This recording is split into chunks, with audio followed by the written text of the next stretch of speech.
Mensagem do dia, com o pastor Marcelo Gomes. Deuteronômio, capítulo 30, do verso 11 ao verso 20. O que hoje lhes estou ordenando não é difícil fazer, nem está além do seu alcance. Não está lá em cima no céu, de modo que vocês tenham que perguntar: quem subirá ao céu para trazê-lo e proclamá-lo a nós, a fim de que lhe obedeçamos? Nem está além do mar, de modo que vocês tenham que perguntar: quem atravessará o mar para trazê-lo e, voltando, proclamá-lo a nós, a fim de que lhe obedeçamos? Nada disso. A palavra está bem próxima de vocês, está em sua boca e em seu coração. Por isso vocês poderão obedecer-lhe. Vejam que hoje ponho diante de vocês vida e prosperidade, ou morte e destruição. Pois hoje lhes ordeno que amem o Senhor, o seu Deus, andem nos seus caminhos e guardem os seus mandamentos, decretos e ordenanças. Então vocês terão vida e aumentarão em número, e o Senhor, o seu Deus, os abençoará na terra em que vocês estão entrando, para dela tomar posse. Se todavia o seu coração se desviar e vocês não forem obedientes e se deixarem levar, prostrando-se diante de outros deuses para adorá-los, eu hoje lhes declaro que, sem dúvida, vocês serão destruídos.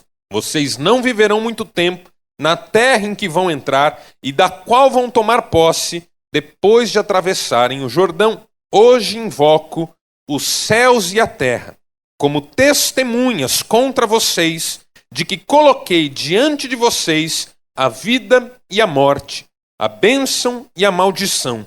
Agora escolham a vida, para que vocês e os seus filhos vivam, e para que vocês amem o Senhor, o seu Deus, ouçam a sua voz e se apeguem firmemente a Ele, pois o Senhor é a sua vida, e Ele lhes dará muitos anos na terra que jurou dar aos seus antepassados, Abraão, Isaque e Jacó. Louvado seja o Senhor pela palavra. Eu não sei quantos aqui conhecem um livro de Jorge Luiz Borges, talvez o mais importante escritor argentino, chamado Jardins de Veredas que se Bifurcam. É um livro curioso e tem uma tese curiosa. Na verdade, é um relato policial que traz um conto dentro do conto. E o conto que vem dentro desse conto trata da tese de um chinês chamado Tsui Pen, que propõe para os seus ouvintes a existência de infinitas séries de tempo numa rede crescente e vertiginosa de tempos que convergem, divergem ou são paralelos. Em outras palavras, na tese do Tsui Pen, há tantos universos quantos são os momentos, as possibilidades, as opções que nós temos na vida.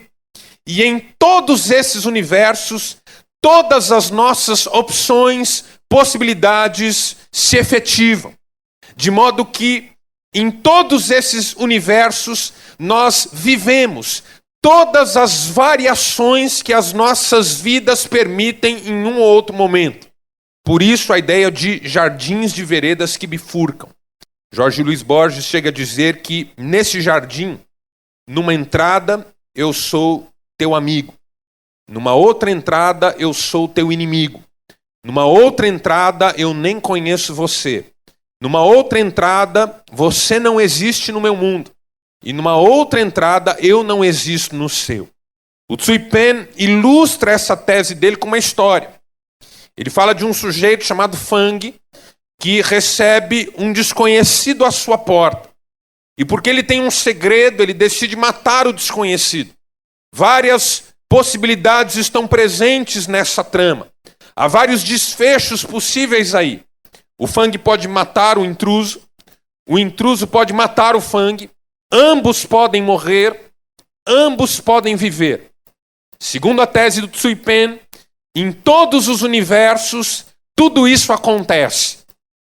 A decisão que você toma aqui, você toma de outro jeito em outro mundo paralelo, de outro jeito em ainda outro, outro jeito em ainda outro, e todos os finais acontecem.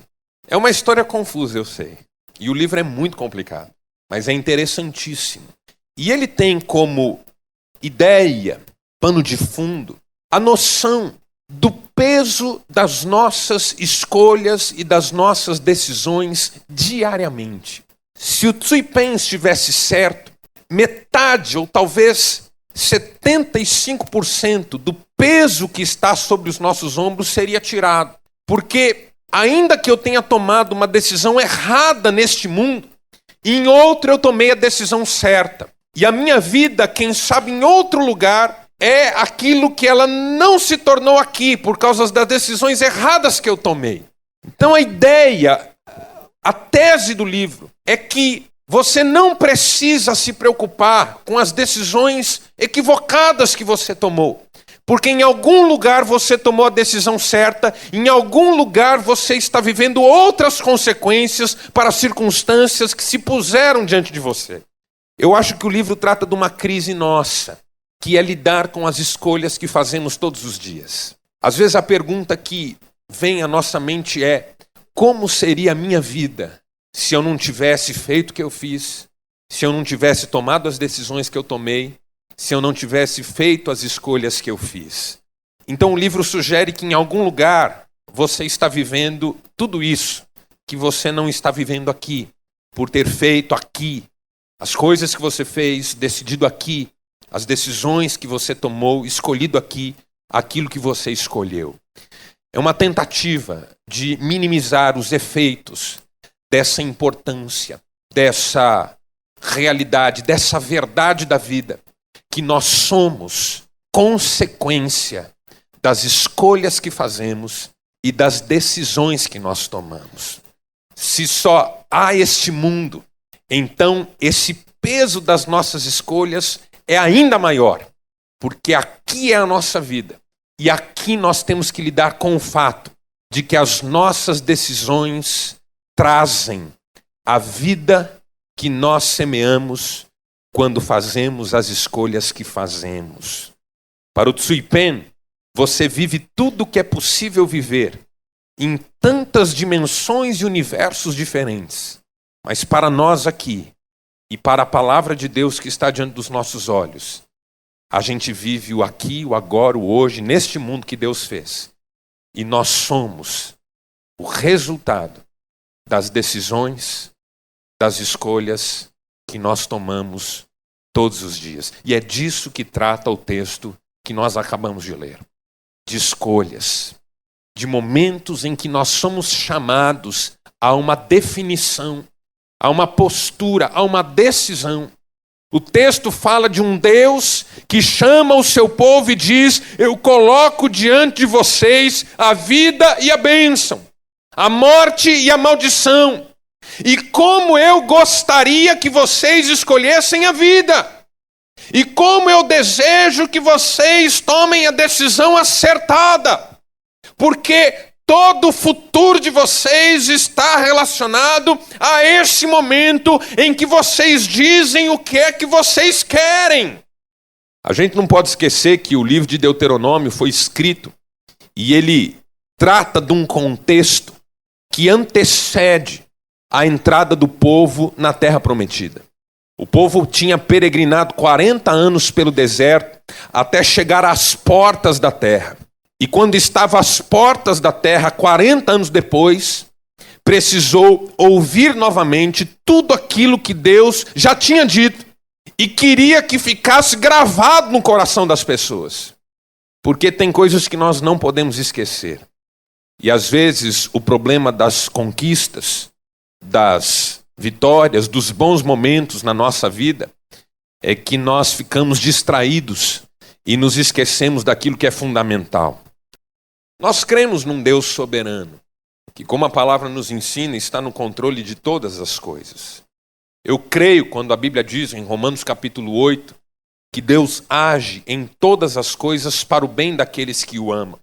Eu creio quando Jó diz no capítulo 42 do seu livro: bem sei que tudo podes e que nenhum dos teus planos pode ser frustrado. Eu creio na palavra que Deus fala através de Jeremias, capítulo 29, verso 11, quando ele diz: eu é que sei, os planos que tenho a vosso respeito são planos de paz, não de mal, para que tenhais uma esperança e um futuro. Eu creio nessas palavras. Creio que o nosso Deus é bom, que Ele tem o melhor para a nossa vida e que Ele está no controle da nossa história, mas eu também não posso negligenciar textos como esse que nós lemos hoje e que dizem que nós estamos nessa condição em que as nossas escolhas determinarão a nossa caminhada futura. Há um Deus aqui dizendo: eu estou colocando diante de vocês possibilidades, façam a escolha certa, para que a vida de vocês seja uma bênção, para que vocês encontrem felicidade, para que vocês desfrutem de tudo aquilo que eu mesmo tenho para vocês. É uma verdade que o Deus da Bíblia não se impõe sobre nós e não nos obriga a andar no caminho. É uma decisão que nós temos que tomar. Jesus disse: vinde a mim, vós todos, que estáis cansados, sobrecarregados. É um convite, não é uma obrigação. Você vem se você quiser. Você aceita se desejar. Se não desejar, é uma questão absolutamente sua. Deus está nos colocando aqui a importância das nossas escolhas. Eu aprendo 3 lições com esse texto que eu gostaria de compartilhar com você, ainda que rapidamente nessa noite. Primeiro, eu aprendo nesse texto que toda escolha é, em primeiro lugar, uma renúncia. Quando Jorge Luiz Borges propõe tantos universos em que tudo acontece, ele está tratando de uma fantasia humana, que é a fantasia na qual nós não perdemos absolutamente nada e desfrutamos tudo que a vida pode nos oferecer. Mas a verdade da vida, segundo a palavra, é outra. Toda vez que você faz uma escolha, toda vez que você toma uma decisão, você está automaticamente fazendo renúncias. Na nossa mentalidade pós-moderna, escolhas são opções por coisas que vão agregar valor à nossa vida e que vão compor a nossa vida de alguma forma. Na nossa mente pós-moderna, quando nós escolhemos alguma coisa, nós temos alguma coisa a mais. Mas isso não é necessariamente assim e não é a verdade absoluta dos fatos. Por quê? Porque quando nós fazemos uma escolha, a primeira coisa que nós estamos fazendo é decidindo tudo que vai ficar de fora da nossa vida. Esse é o problema de vivermos num mundo plural, uma sociedade pluralista, variada, diversificada, que coloca tantas opções diante de você. Assim que você define por alguma coisa, você deixa de fora milhões de outras. O sujeito quer comprar uma máquina fotográfica digital, ele entra na internet, pesquisa, vai até uma loja, manuseia o produto, escolhe uma marca, um modelo, paga o preço dela 10 vezes no cartão. E assim que ele chega em casa, abre a internet de novo, abre um pop-up no site que ele está, dizendo que tem uma câmera melhor que a dele, mais barata. Você nunca foi num shopping, compra uma calça, aí no dia seguinte você volta lá por alguma razão, a mesma calça na mesma loja está com 50% de desconto. E aí o diabo pôs uma pessoa ali com você naquela hora, só para dizer assim: se você tivesse esperado um dia, né? E você pensa assim: e eu sabia disso, né, ô Amalequita? Eu sabia que esse negócio ia acontecer, né? É o problema da sociedade plural. Você tem tantas opções que ficar com uma é decidir pela exclusão de tudo mais. Você define comprar um carro, assim que você fecha o negócio, você acabou de decidir que outros inúmeros carros não serão seus. Você compra uma casa para morar e você acabou de decidir que nenhuma das outras será sua. E aí vem a crise: será que eu tomei a decisão certa? Você começa a namorar uma moça, rapaz, você acabou de decidir que 4 bilhões de mulheres não farão parte da sua vida. E aí você vem perguntar para mim se você escolheu certo. Eu sei lá. Sei lá se a mulher certa não estava morando na Mongólia ou em outro lugar, não sei. Eu sei que numa sociedade plural a gente faz escolhas e a maior parte fica de fora. E aí a gente entra em crise. Será que eu devia? Será que eu não devia? Por isso que toda escolha é um conflito. Toda escolha é um conflito profundo. Porque toda escolha é renúncia. A psicologia divide os nossos conflitos comuns em 3 níveis e instâncias. Primeira instância dos conflitos é o que a psicologia chama de conflitos aproximação-aproximação. Eu já falei sobre isso aqui num outro momento. Conflitos aproximação-aproximação são aqueles conflitos em que nós estamos diante de 2 opções desejáveis, mas só podemos ficar com uma. Imagine que você tem R$1 no bolso. Nada mais, nada mais. Se quiser oração depois é só vir aqui à frente. E você quer tomar um sorvete. Vai à sorveteria, a bola custa R$1. E você gosta de 2 sabores. Chocolate e pistache. Que são os melhores sabores. E você tem que decidir ali qual que você vai pegar. Só pode ficar com um, quer 2. Na sorveteria, o conflito aproximação é bobo. Mas no vestibular ele fica sério. Porque o jovem quer 2 profissões, mas ele só vai poder fazer um curso. No emprego pode ficar sério. Você tem 2 propostas promissoras de trabalho, mas só vai poder escolher uma. E aí você perde noites de sono e ora e diz, Deus, qual é a tua direção? Conflitos aproximação. Segundo tipo de conflito, segunda instância dos conflitos, é a dos conflitos afastamento. Que é quando você está diante de opções indesejáveis, mas tem que ficar com uma. Por exemplo, fui numa consulta médica há algum tempo e o médico disse que eu teria que tomar benzetacil, que é uma injeção feita no inferno, para uma categoria de demônios. Aí eu vou à farmácia, digo para o farmacêutico que eu preciso tomar uma benzetacil. Entramos numa sala, ele pega a injeção, dá aquela espirrada que eu acho que faz aquilo só de maldade, olha para mim e diz assim, no braço ou na nádega? Conflito afastamento. Nenhum, amigo, nenhum. Mas eu vou ter que ficar com um. Seu filho senta na mesa, você diz, a selga ou almeirão? Ele diz, mãe, nenhum. Não, um você vai ter que comer. Uma verdura você vai ter que comer. Na farmácia, na mesa da sala, é bobagem, mas no emprego, quando o seu patrão diz assim, ou você mente nessa concorrência, ou eu te mando embora, aí pesa. Conflito afastamento. Você não quer mentir, mas também não quer ser mandado embora. E um dos 2 você vai ficar. E tem a terceira instância dos conflitos, que é a dos conflitos aproximação-afastamento.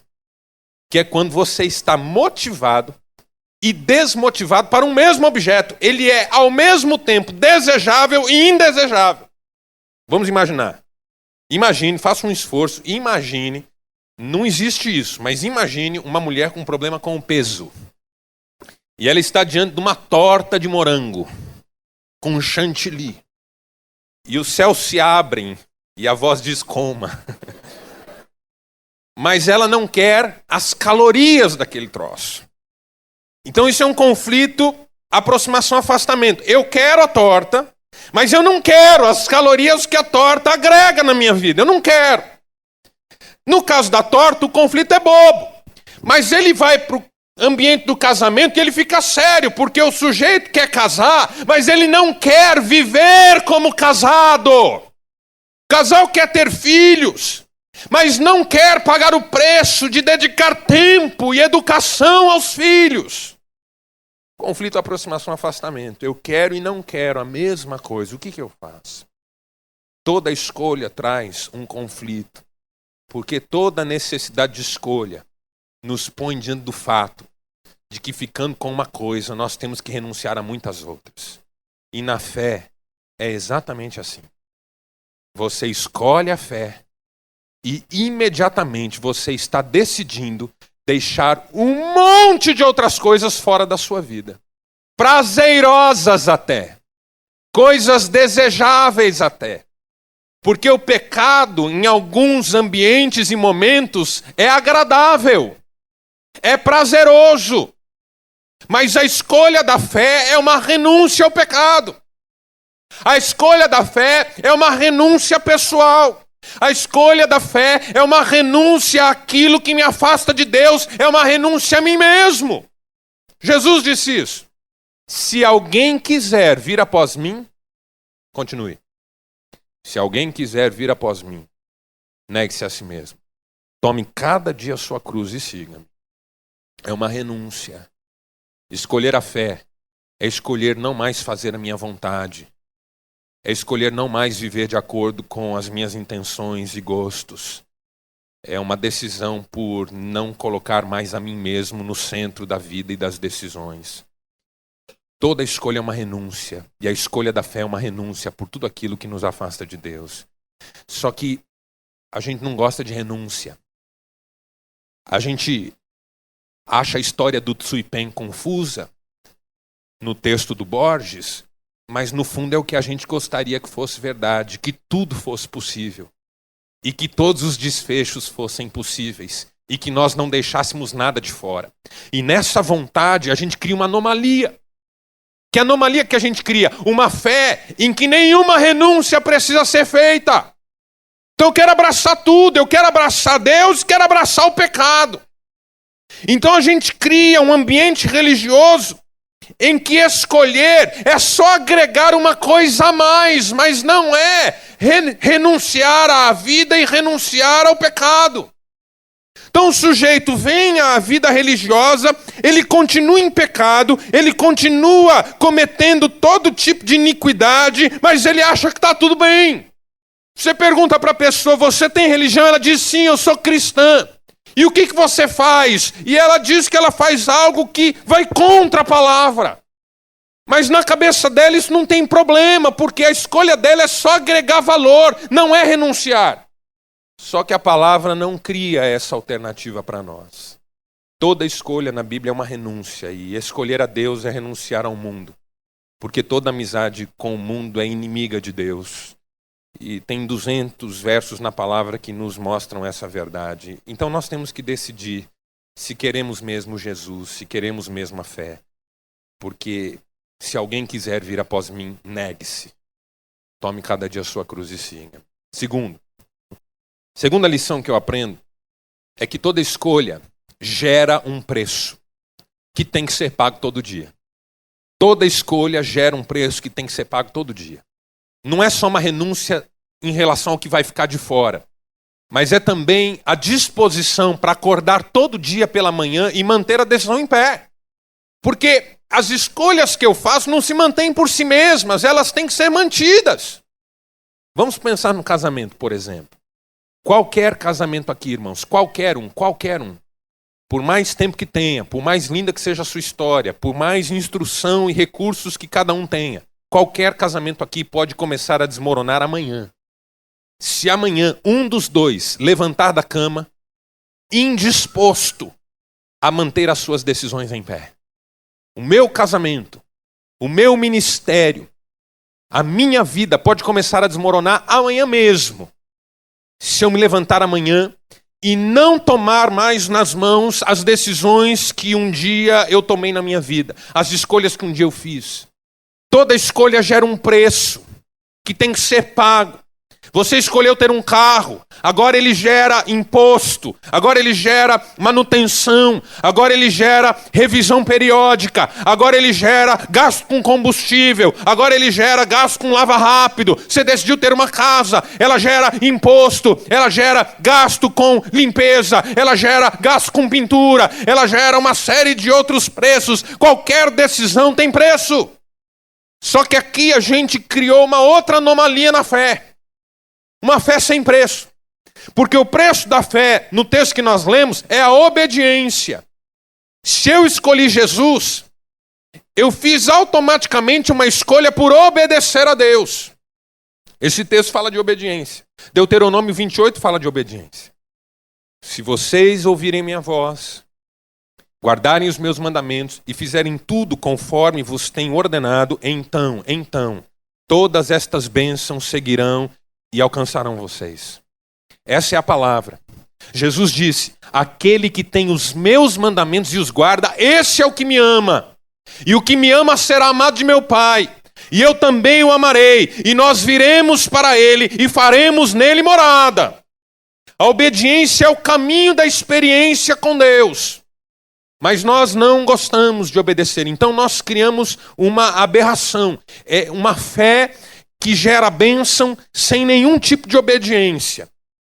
Está muito mais relacionada ao ritual, às campanhas, aos movimentos, do que ao andar com Deus. A nossa geração não é afeita a obedecer. Ela tem bases de rebeldia no seu coração. Então nós queremos uma fé que nos libere de obedecer, mas que continue nos favorecendo, porque da bênção a gente não quer abrir mão. Da bênção não. A palavra de Deus condiciona a bênção à obediência de Gênesis a Apocalipse.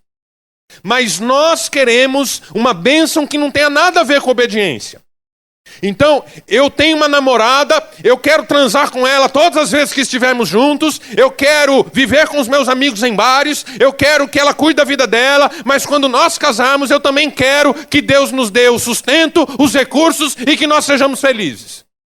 Eu quero roubar na minha empresa, mentir nas concorrências, prejudicar os meus concorrentes, eu quero ser desonesto no que eu faço, mas eu quero que Deus me mande clientes. Eu e o Cristiano estávamos trocando canal esses dias na televisão, eu parei num filme, depois logo saí, porque não tinha nada para acrescentar na vida da gente. Mas exatamente na cena que eu parei, tinha umas pessoas se movimentando e uma música tocando com a legenda aparecendo. E a música, que eu nunca tinha ouvido, dizia assim: Papai Noel, nós queremos o nosso presente, e se nós não recebemos o nosso presente, nós vamos quebrar a sua cara.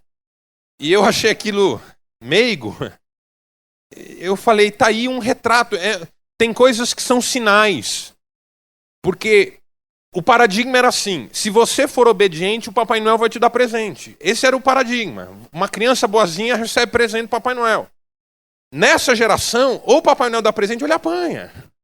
Porque a nossa geração entende bênção como uma coisa e obediência como outra. Então nós criamos essa anomalia de uma fé ritual, de campanhas, de compromissos, de buscar bênçãos específicas para situações específicas e que não tragam nenhum peso de vida. E não é essa a alternativa da palavra. Isso é tudo menos cristianismo. Essa fé em que bênção é uma coisa e obediência é outra, descartável, negociável, é tudo menos cristianismo. E nós precisamos voltar.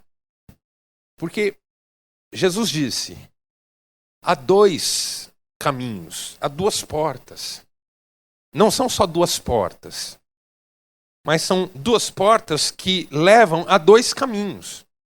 Uma porta é estreita e o caminho a que ela conduz é igualmente estreito, porque há portas que são estreitas, mas que uma vez ultrapassadas, introduzem o sujeito num espaço amplo. Pense numa porta pequena, como a porta em que Alice tem que entrar, em Alice do País das Maravilhas. É uma porta muito pequena. Mas assim que ela se abre, ela dá origem, ela dá entrada num mundo amplo. Então só a porta é estreita. Mas na tese de Jesus, a porta estreita conduz a um caminho apertado. Ele continua apertado depois da porta. Então você entra e você tem que andar na linha, porque senão você fica trombando na parede. O outro caminho tem uma porta larga e também é um caminho largo. Mas o problema desses dois é que o estreito conduz à vida e o largo conduz à morte. O Senhor diz: eu tenho colocado diante de vocês a vida e a bênção, a morte e a maldição. Escolham a vida, como? Andando comigo e me obedecendo. É um caminho apertado a princípio, mas a hora que a gente pega o rumo, a gente anda direto, porque o caminho não precisa ser amplo. Ele precisa dar conta de me conduzir inteiro. O problema não é que a pista seja simples. O problema é que ela tenha tantos obstáculos.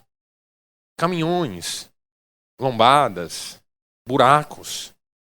Porque se a pista é simples, cabe o meu carro e eu consigo fazer essa viagem numa velocidade boa, eu chego no destino igualmente.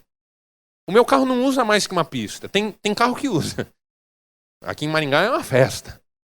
O sujeito comprou a rua, não sei, ele usa tudo. Mas ele não precisa de tudo, ele precisa de uma só. O caminho estreito, ele não é o problema por ser estreito, ele é o problema porque a gente anda em zigue-zague. Se a gente pegasse o rumo, e fosse direto, com o Senhor nos conduzindo, o Espírito Santo nos impulsionando, o que importa é que Ele nos leva ao destino certo. No caminho amplo eu posso dar pirueta, no caminho amplo eu posso andar em zigue-zague, no caminho amplo eu posso desviar quantas vezes eu quiser, mas o problema do caminho amplo é que ele me leva para um lugar onde eu não quero chegar. E essa é a última lição que nós aprendemos, que toda escolha tem consequências. Toda escolha é uma renúncia, toda escolha gera um preço e toda escolha tem consequências. Escolher a Deus é escolher as consequências ligadas a Deus. Escolher viver sem Deus é escolher todas aquelas consequências ligadas a uma vida sem Deus. Escolher a Deus é escolher a vida, escolher ficar longe de Deus é escolher a morte. Escolher a Deus é escolher a bênção, escolher ficar longe de Deus é escolher a maldição. Ah, pastor, mas Deus não é graça, Deus não é misericórdia? Claro que é. Eu creio que Deus é misericordioso, eu creio na graça de Deus. Mas eu tenho que me lembrar que graça é gratuita. E eu não posso reivindicá-la. Porque toda reivindicação nasce de um sentimento de contrapartida. E se eu tiver qualquer sentimento de contrapartida em relação à graça, ela deixou de ser gratuita. Eu mereço. E se eu mereço, não é gratuito. Se eu mereço, é direito. Quando nós falamos em graça, nós estamos falando de um princípio inegociável, que diz respeito totalmente a Deus, mas que não gera em Deus nenhuma obrigação para conosco.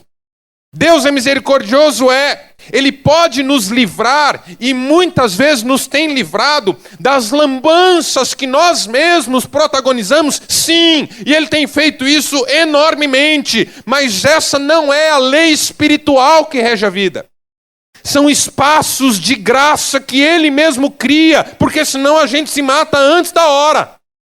Mas quando Deus decidiu estabelecer uma lei que rege a vida, essa lei se tornou a lei da semeadura e da colheita.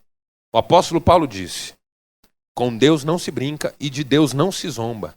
Tudo que o homem semear, isso ele vai ceifar. Tudo. Então está aí o peso das minhas escolhas.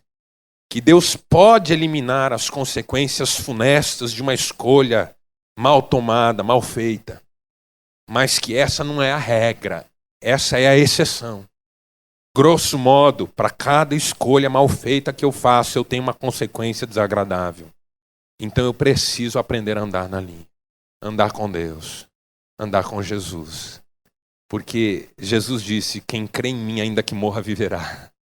E quem vive e crê em mim, nunca morrerá eternamente. Crês tu isso? Essa é a consequência da escolha por Jesus. Jesus disse, na verdade o Evangelho de João diz sobre ele no capítulo 3. Ele veio não para condenar o mundo, mas para que o mundo fosse salvo por ele.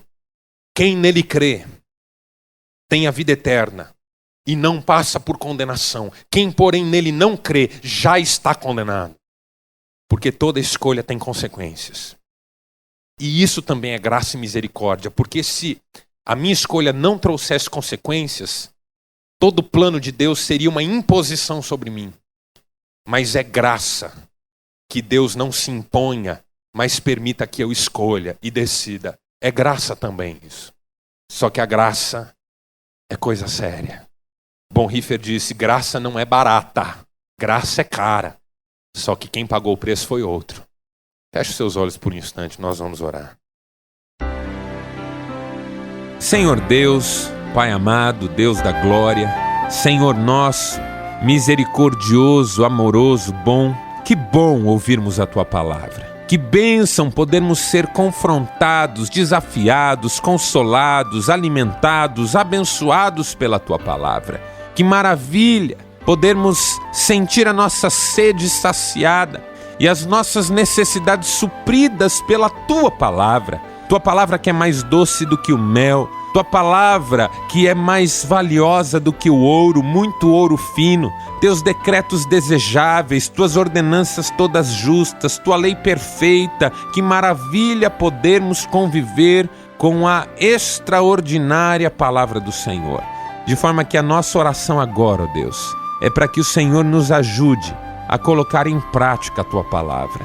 Tua palavra precisa descer ao nosso coração, às nossas entranhas, fazer com que todo o nosso organismo viva uma nova dinâmica em função da Tua palavra e que a nossa vida glorifique o Teu nome, Senhor, o nome do Teu Filho Jesus, para que as pessoas olhem para nós e consigam perceber em nós, nas nossas vidas, esses ensinamentos da Tua palavra. Fica conosco, ó Deus. Obrigado por esta hora. Nós louvamos o Teu nome, em nome de Jesus Cristo.